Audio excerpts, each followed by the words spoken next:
मेरा नाम वजीर है। मेरे वालिद साहब का नाम अलैयार है। मेरी ज़ात कांदलो है। मैं 7वीं जमात में पढ़ता हूँ। इस्तकबाल तकरीर मौके ने सेक्शन की शुरुआत प्यारा शागिर्दन इज्जतदार उस्तादन ऐं मुअज़्ज़िज़ मेहमानन के अस्सलाम वालेकुम। दिल जे गहराइन सां अवा सभिनी खे असांजे स्कूल जे इन नए सेक्शन में भलीका चवां थो। अॼु जो ॾींहुं असां सभिनी लाइ निहायत अहम ऐं यादगार आहे, छो त अॼु असां पंहिंजे नए तालीमी सफ़र जी शुरुआत करे रहिया आहियूं। नओं सेक्शन, नवां चेहरा, नवां दोस्त, नवां ख्वाब। ही सभु कुझु नए उम्मीदनि सां भरपूर आहे।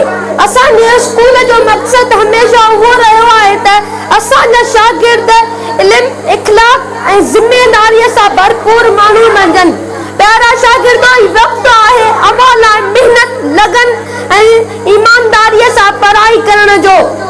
हीउ स्कूल अवां जे ॿिए घर वांगुरु आहे, जिते अवां न सिर्फ़ तालीम हासिल कंदा ऐं अचण वारे हिकु रोशन मुस्तक़बिल जो ख्वाब ॾिसंदा